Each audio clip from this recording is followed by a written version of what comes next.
8 नवंबर 2016 प्रधानमंत्री नरेंद्र मोदी जनता के नाम एक संबोधन देते हैं और इस संबोधन के दौरान भारत में नोटबंदी का फैसला लिया जाता है। सरकार ये फैसला लेती है कि अब भारत में 500 और 1000 के नोट लीगल टेंडर नहीं रह जाएंगे, यानी इन नोटों को कानूनी तौर पर प्रयोग नहीं किया जा सकेगा।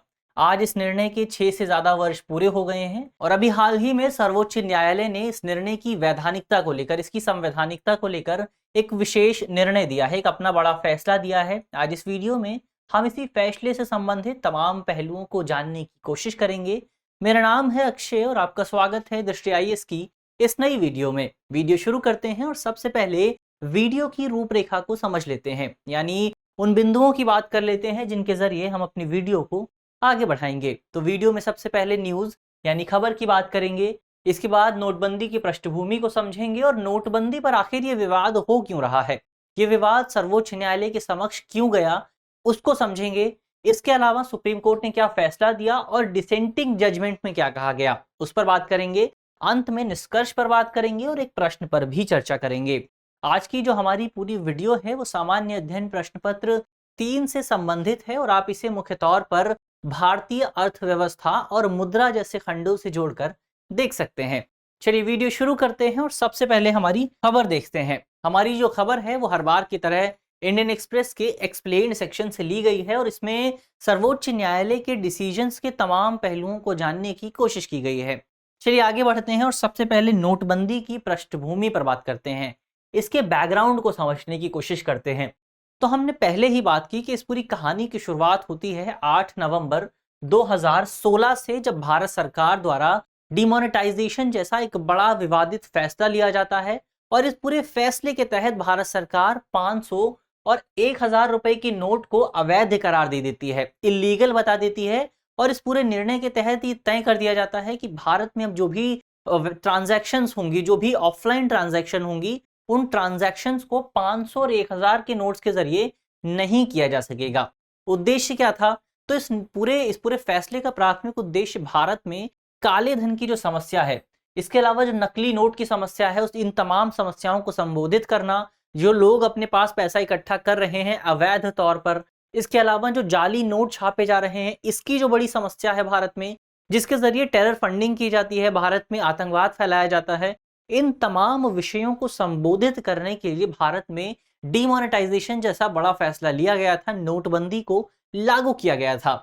इसके अलावा इसका एक उद्देश्य भारत में डिजिटलाइजेशन को बढ़ावा देना भी था और ये उद्देश्य पूरा भी हुआ है। जब से भारत में डिमोनेटाइजेशन लागू हुआ है, तभी से भारत में जो डिजिटल पेमेंट का इकोसिस्टम है उसमें बहुत ज्यादा बढ़ोतरी देखने को मिली है।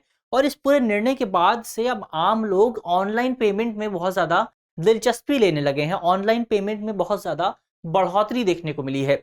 लेकिन अक्सर कई जानकार इस तरह के सवाल उठाते हैं कि ये जो दूसरे अन्य उद्देश्य थे, क्या डिमोनेटाइजेशन की जो पूरा सिस्टम रहा वो इन उद्देश्यों को प्राप्त करने में सफल रहा या नहीं रहा, वो एक अलग डिबेट का विषय है। लेकिन फिलहाल इसके बैकग्राउंड पर बात करें तो जब डिमोनेटाइजेशन लागू हुआ था तब भारत में 500 और 1000 के जो नोट थे उनकी संख्या तकरीबन 86% थी। तो इस पूरे निर्णय के माध्यम से भारत सरकार द्वारा भारत में प्रचलित 86% मुद्रा को अवैध करार दे दिया गया था और इसे रद्द कर दिया गया था। इसके बाद, इस पूरे निर्णय के बाद भारत में कई आर्थिक विशेषज्ञों ने, कई जानकारों ने सरकार के इस निर्णय पर प्रश्न चिन्ह लगाया, सरकार से सवाल किए कि ये निर्णय कितना ज्यादा सही है। उन्होंने अपने डिसीजन में बताया, कई जानकारों ने ये बताया कि सरकार का ये जो निर्णय है वो सामाजिक, राजनीतिक और आर्थिक स्तर पर भारत के आम नागरिकों को बहुत ज्यादा प्रभावित कर सकता है और हमें ऐसे परिणाम भी देखने को मिले। इस पूरे निर्णय के बाद आम लोगों को, जो भारत के आम नागरिक थे, उन्हें बहुत ज्यादा परेशानी का सामना करना पड़ा। इसके अलावा भारत के छोटे व्यवसाय थे, उन छोटे व्यवसायों के सामने भी बहुत बड़ी चुनौती आ गई, कई व्यवसायों को बंद भी करना पड़ा। इसके अलावा इस पूरे निर्णय की वजह से समग्र तौर पर भारत की अर्थव्यवस्था को भी नुकसान का सामना करना पड़ा था। तो यही वजह है कि इस पूरे निर्णय के बाद, जैसे ही केंद्र सरकार ने ये पूरा निर्णय लिया, इसके बाद सुप्रीम कोर्ट के सामने इस पूरे निर्णय को लेकर कई याचिकाएं दायर की गई। ऐसा माना जाता है कि उस समय तकरीबन 58 से ज्यादा याचिकाएं केंद्र सरकार के विरोध में दायर की गई थी। इन याचिकाओं में मुख्य तौर पर इस पूरे निर्णय को रद्द करने की मांग की गई थी, ये मांग की गई थी कि केंद्र सरकार इस निर्णय को वापस ले। इसके अलावा कुछ याचिकाओं में निर्णय को रद्द करने की मांग तो नहीं की गई थी, लेकिन इस कुछ याचिकाओं में मुख्य तौर पर नोट को बदलने की जो समय सीमा थी, उस समय सीमा को बढ़ाने की भी मांग की गई थी। इसके बाद केंद्र सरकार ने सर्वोच्च न्यायालय से ये मांग की, ये डिमांड की कि जो भी तमाम याचिकाएं हैं, जो 58 के आसपास जो याचिकाएं दायर हुई थी, उन याचिकाओं को क्लब किया जाए और इन याचिकाओं की सुनवाई एक साथ की जाए। इसके बाद सुप्रीम कोर्ट ने ये बेहतर सुझाव था, तो सुप्रीम कोर्ट ने इस निर्णय को मान भी लिया और अंततः एक आधार पर इस पूरे निर्णय की सुनवाई की गई। तो ये तो इस पूरे मामले की पृष्ठभूमि की बात हुई, लेकिन अब यहाँ सवाल उठता है कि आखिर सुप्रीम कोर्ट में नोटबंदी को लेकर किस विषय पर, किस विवाद पर बात की गई। यहाँ सबसे विशेष बात यह है कि सुप्रीम कोर्ट का जो हालिया निर्णय आया है, उस पूरे निर्णय में नोटबंदी के प्रभावों को लेकर, उसके परिणाम को लेकर बात नहीं की गई थी। यानी आम लोगों पर नोटबंदी का क्या प्रभाव हुआ, नोटबंदी के जो उद्देश्य थे वो पूरे हुए कि नहीं हुए, इन विषयों को लेकर सुप्रीम कोर्ट ने कोई बात नहीं की। बल्कि सुप्रीम कोर्ट ने इस पूरे निर्णय को लागू करने के लिए जो प्रोसेस अपनाया गया था, वो प्रोसेस कानूनी तौर पर सही था या नहीं, उस प्रोसेस में किस तरह की कमियां मौजूद थी, उन कमियों को लेकर सुप्रीम कोर्ट ने अपना निर्णय दिया है। दरअसल इस पूरे विवाद में भारतीय रिजर्व बैंक अधिनियम 1934 की धारा 26(2) काफी प्रमुख हो जाती है। इसी पूरे विषय को लेकर, इसी पूरे सेक्शन को लेकर, सेक्शन 26(2), इसी पूरी धारा को लेकर पूरा विवाद जो है वो खड़ा हुआ है सुप्रीम कोर्ट के सामने। इसको समझने की कोशिश करते हैं तो सबसे पहले धारा 26 की बात करते हैं। आरबीआई एक्ट 1934 के सेक्शन 26 में क्या कहा गया है, उसको समझने की कोशिश करें तो ये जो पूरी धारा है, ये पूरी धारा किसी विशेष नोट और उसके कानूनी गुणों की बात करती है, उसके लीगल कैरेक्टरिस्टिक की बात करती है। अब ये जो पूरा सेक्शन है, इसे दो हिस्सों में विभाजित किया गया है। पहली धारा है धारा 26(1) और दूसरी है धारा 26(2). धारा 26(1) जो है सेक्शन 26(1), ये मुख्य तौर पर सभी बैंक नोटों को कानूनी निविदा देने की बात करती है, लीगल टेंडर देने की बात करती है। अब लीगल टेंडर का क्या मतलब है, जिसका जिक्र प्रधानमंत्री नरेंद्र मोदी ने साल 2016 में नोटबंदी का फैसला सुनाते हुए भी किया था। तो लीगल टेंडर होने का मतलब है यदि किसी नोट को, किसी करेंसी को लीगल टेंडर की मान्यता दे दी जाती है वहां की सरकार द्वारा, तो उस नोट को हम कानूनी तौर पर किसी व्यक्ति के सामने किसी चीज में इस्तेमाल करने के लिए पेश कर सकते हैं, उसे कानूनी तौर पर प्रस्तुत किया जा सकता है। आप उस नोट का प्रयोग कुछ खरीदने के लिए कर सकते हैं, इसके अलावा अपना ऋण चुकाने के लिए कर सकते हैं, अपनी पेमेंट, अपना लोन वापस करने के लिए उस नोट का प्रयोग कर सकते हैं। इसके अलावा आप अपनी फाइनेंशियल रिस्पॉन्सिबिलिटीज को पूरा करने के लिए भी उस पूरे नोट का प्रयोग कर सकते हैं। तो इस तरह से सेक्शन 26(1) में मुख्य तौर पर लीगल टेंडर की बात की गई है। अब बात करते हैं सेक्शन 26(2) की। ये क्यों महत्वपूर्ण हो जाता है, इसको समझने की कोशिश करें तो साल 2016 में जब भारत सरकार द्वारा, केंद्र सरकार द्वारा नोटबंदी का फैसला लिया गया था, तब इस फैसले के लिए भारत सरकार कोई विशेष कानून लेकर नहीं आई थी। दरअसल भारत सरकार ने इस संबंध में एक राजपत्र प्रकाशित किया था, एक अधिसूचना जारी की थी, एक नोटिफिकेशन दिया था अपने गैजेट में। और ये जो नोटिफिकेशन दिया गया था, ये भारतीय रिजर्व बैंक अधिनियम 1934 की धारा 26(2) के तहत ही दिया गया था। इसी वजह से ये जो धारा 26(2) है, ये इतनी ज्यादा महत्वपूर्ण हो जाती है। क्या कहा गया है इस पूरी धारा में, इस पर बात करें तो इस पूरी धारा में कहा गया है कि केवल केंद्रीय बोर्ड, जो कि रिजर्व बैंक के अधीन आता है, रिजर्व बैंक की सबसे अपेक्स बॉडी है, ये जो सेंट्रल बोर्ड है, ये रिजर्व बैंक के तमाम निर्णय लेता है। इस पूरे धारा में कहा गया है कि केंद्रीय बोर्ड की सिफारिशों के आधार पर ही, केवल केंद्रीय बोर्ड की सिफारिशों के आधार पर ही केंद्र सरकार किसी भी मूल्यवर्ग के बैंक नोटों की किसी भी श्रृंखला को, किसी भी सीरीज को अवैध करार दे सकती है। यानी केंद्र सरकार जब मर्जी चाहे किसी भी बैंक नोट को, किसी भी नोट की श्रृंखला को, सीरीज को, किसी भी डिनोमिनेशन को इलीगल बता सकती है, उसकी लीगल टेंडर की जो मान्यता है उसको समाप्त कर सकती है। अब यहीं से विवाद की शुरुआत होती है। विवाद क्या है उस पर बात करते हैं। तो जो याचिकाएं संबंध में दायर की गई थी, उन याचिकाओं में कहा गया था कि सेक्शन 26(2) में ये जो कोई भी शब्द इस्तेमाल किया गया है, एनी शब्द जो इस्तेमाल किया गया है, एनी शब्द जो इस्तेमाल किया गया है, इस शब्द का क्या मतलब है, इसका दायरा कहां तक जाता है। याचिका में कहा गया था कि ये जो एनी शब्द है, ये शब्द केवल एक या कुछ श्रृंखलाओं के बैंक नोटों पर लागू होता है। यानी केंद्र सरकार इस पूरे अधिनियम का उपयोग करते हुए सभी सीरीज के नोटों को एक साथ बैन नहीं कर सकती है। अब उदाहरण के लिए मान लीजिए कि किसी देश में, किसी जगह पर 5 श्रृंखलाओं के नोट प्रचलित हैं, 5 सीरीज के नोट प्रचलित हैं। तो यदि इस कानून की माने, इन याचिकाओं की माने, तो केंद्र सरकार केवल 4 सीरीज के नोट को ही अवैध करार दे सकती है, उसको उसकी लीगल टेंडर की मान्यता को समाप्त कर सकती है। सभी सीरीज के नोटों को एक साथ समाप्त नहीं किया जा सकता है, ऐसा इस याचिका में तर्क दिया गया था। इसके अलावा इन तमाम याचिकाओं में यह भी कहा गया था कि ये जो डिमोनेटाइजेशन का निर्णय था, इस निर्णय में केंद्र सरकार ने पूरी तरह से जो प्रोसेस बताया गया है ना, जो आरबीआई का एक्ट है उसमें जो प्रोसेस डिसाइड किया गया है, उस प्रोसेस का भी पालन नहीं किया गया, उस प्रोसेस पर भी सवाल उठाए गए हैं।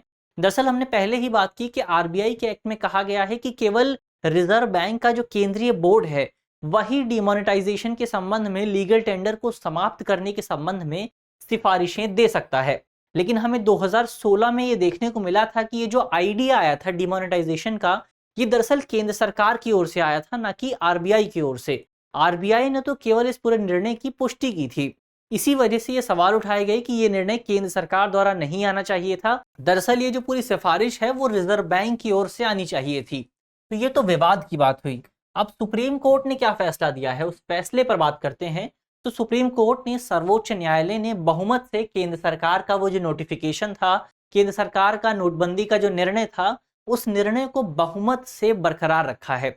दरअसल ये जो पूरे निर्णय की सुनवाई हो रही थी, जो पूरा फैसला लिया गया, ये 5 जजों की कॉन्स्टिट्यूशन बेंच द्वारा लिया गया, संविधान पीठ द्वारा लिया गया। इस पूरे निर्णय में 4 जो जज थे, वो 4 जज केंद्र सरकार के पक्ष में खड़े थे, केंद्र सरकार के निर्णय के पक्ष में खड़े थे, जबकि एक जज ने डिसेंटिंग जजमेंट दिया। यानी उन जज का मानना था कि केंद्र सरकार का नोटबंदी का जो निर्णय है वो पूरी तरह से गलत था। तो डिसेंटिंग जजमेंट देने वाली जो जज थी, उनका नाम है जस्टिस बीवी नागरत्ना। इन्होंने किस तरह के तर्क दिए, उन पर हम आगे बात करेंगे। फिलहाल हमारे लिए ये जान लेना जरूरी हो जाता है कि बहुमत जो निर्णय आया है, बहुमत मेजॉरिटी जजमेंट में क्या कहा गया है। तो मेजॉरिटी जजमेंट में ये स्पष्ट किया गया है कि केंद्र सरकार को सभी सीरीज पर अधिकार प्राप्त है। यानी केंद्र सरकार सभी सीरीज पर, सभी श्रृंखलाओं के नोट को एक साथ बंद कर सकती है, एक साथ अवैध करार दे सकती है। यानी हम कह सकते हैं कि सुप्रीम कोर्ट ने अपने मेजॉरिटी डिसीजन में, सर्वोच्च न्यायालय ने अपने मेजॉरिटी डिसीजन में 2016 के नोटबंदी के निर्णय को बरकरार रखा है। इसके अलावा इस निर्णय को बरकरार रखते हुए सुप्रीम कोर्ट ने मुख्य तौर पर अपने डिसीजन में उद्देश्यपूर्ण व्याख्या पर जोर दिया है। इसका क्या मतलब होता है? तो उद्देश्यपूर्ण व्याख्या का मतलब होता है कि किसी कानून के किसी प्रावधान की इस तरह से व्याख्या की जाए कि वो प्रावधान, वो पूरी व्याख्या उस कानून के उद्देश्यों को और ज्यादा आगे बढ़ाती हो और इसके जरिए उस कानून के सुचारू और सामंजस्यपूर्ण संचालन को सुनिश्चित किया जा सके। इसके अलावा इसमें यह भी बात की जाती है कि कोई ऐसी व्याख्या सामने ना आए जिसकी वजह से उस कानून के क्रियान्वयन में, उसके इम्प्लीमेंटेशन में कोई बाधा उत्पन्न हो सके।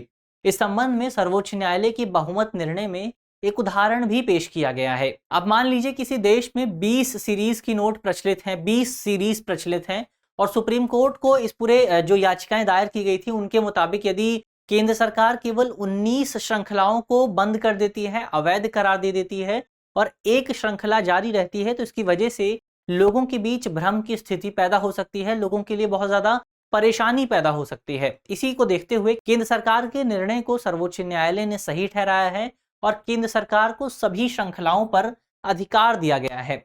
इसके अलावा कई याचिकाकर्ताओं ने अपनी याचिका में यह मांग की थी कि सुप्रीम कोर्ट द्वारा ये जो सेक्शन 26(2) है, इस पूरे धारा को पूरी तरह से समाप्त कर दिया जाए। इस पर सर्वोच्च न्यायालय ने अपने बहुमत निर्णय में कहा है कि दरअसल इस पूरे कानून में, इस पूरे प्रावधान में ये कहा गया है कि केवल केंद्रीय बोर्ड की सिफारिश के आधार पर ही डिमोनेटाइजेशन जैसा कोई निर्णय लिया जा सकता है।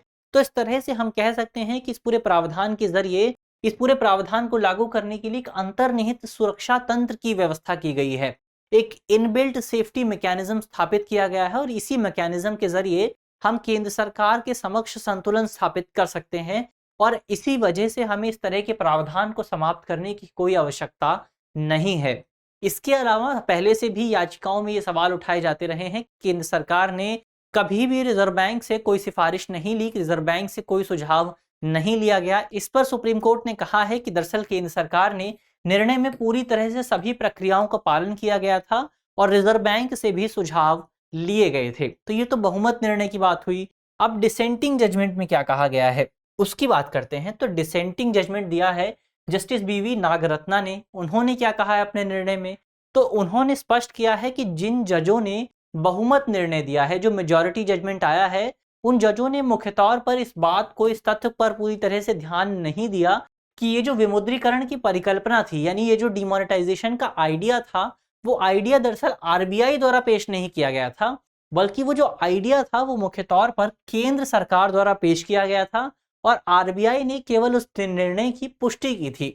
जबकि ये जो हमारा एक्ट है 1934 का, जो आरबीआई एक्ट है, उसका सेक्शन 26(2) स्पष्ट तौर पर कहता है कि भारत में ये जो डिमोनेटाइजेशन की परिकल्पना है, जो आइडिया है, वो केवल, उसकी जो सिफारिश है वो केवल आरबीआई के केंद्रीय बोर्ड द्वारा ही पेश की जा सकती है। तो स्पष्ट तौर पर उन्होंने अपने जजमेंट में कहा कि भारत सरकार ने निर्णय लेते हुए पूरी तरह से प्रक्रियाओं का पालन नहीं किया था।